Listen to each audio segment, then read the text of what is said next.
الرحمن علم القرآن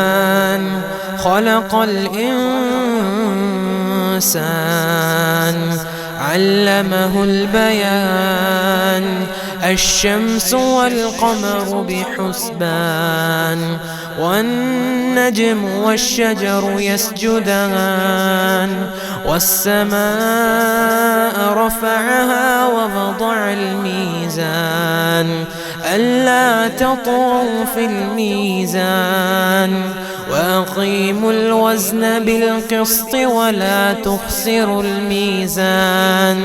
والأرض وضعها للأنام فيها فاكهة والنخل ذات الأكمام والحب ذو العصف والريحان فبأي آلاء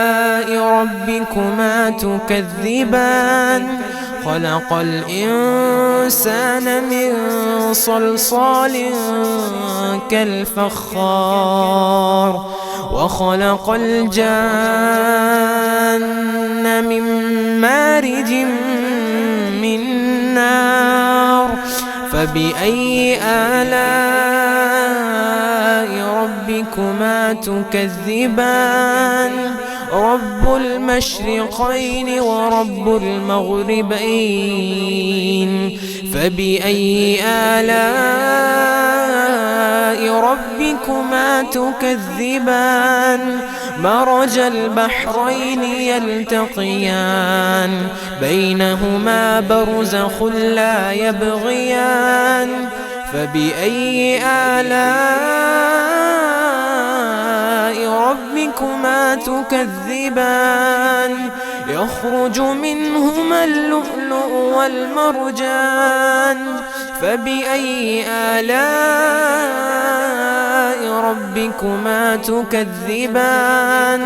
وله الجوار المنشآت في البحر كالأعلام فبأي آلاء ربكما تكذبان كل من عليها فان ويبقى وجه ربك ذو الجلال والإكرام فبأي آلاء ربكما تكذبان يسأله من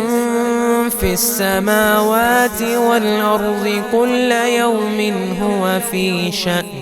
فبأي آلاء ربكما تكذبان سنفرغ لكم أيها الثقلان فبأي آلاء ربكما تكذبان يا معشر الجن والإنس إن استطعتم أن تنفذوا من أقطار السماوات والأرض فانفذوا لا تنفذون إلا بسلطان فبأي آلاء ربكما تكذبان يرسل عليكما شواظ من نار ونحاس فلا تنتصران فبأي آلاء ربكما تكذبان فإذا انشقت السماء فكانت وردة كالدهان فبأي آلاء ربكما تكذبان فيومئذ لا يسأل عن ذنبه إنس ولا جان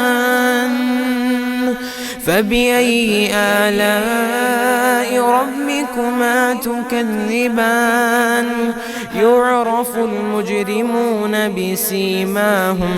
فيؤخذ بالنواصي والأقدام فبأي آلاء ربكما تكذبان هذه جهنم التي يكذب بها المجرمون يطوفون بينها وبين حميم آن فبأي آلاء ربكما تكذبان ولمن خاف مقام ربه جنتان فبأي آلاء ربكما تكذبان ذواتا أفنان فبأي آلاء ربكما تكذبان فيهما عينان تجريان فبأي آلاء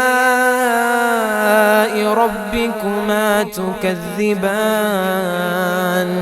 فيهما من كل فاكهة زوجان فبأي آلاء ربكما تكذبان متكئين على فرش بطائنها من استبرق وجنى الجنتين دان فبأي آلاء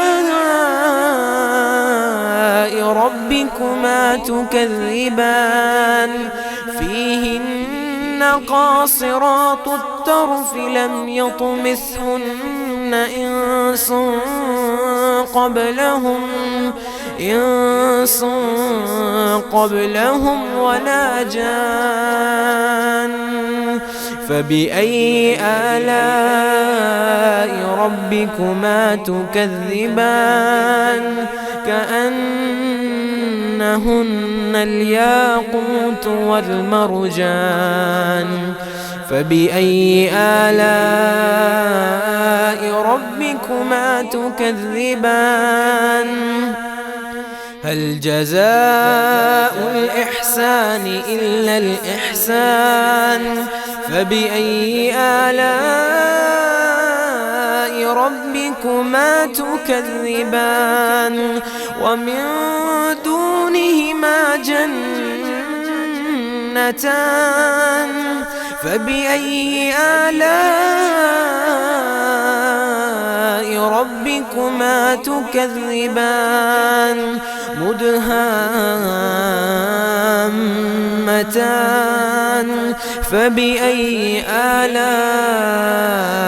ربكما تكذبان فيهما عينان نضاختان فبأي آلاء ربكما تكذبان فيهما فاكهة ونخل ورمان فبأي آلاء ربكما تكذبان فيهن خيرات حسان فبأي آلاء ربكما تكذبان حور مقصورات في الخيام فبأي آلاء ربكما تكذبان لم يطمثهن إنس قبلهم ولا جان فبأي آلاء ربكما تكذبان متكئين على رفرف خضر وأبقري حسان فبأي آلاء ربكما تكذبان تبارك اسم ربك ذي الجلال والإكرام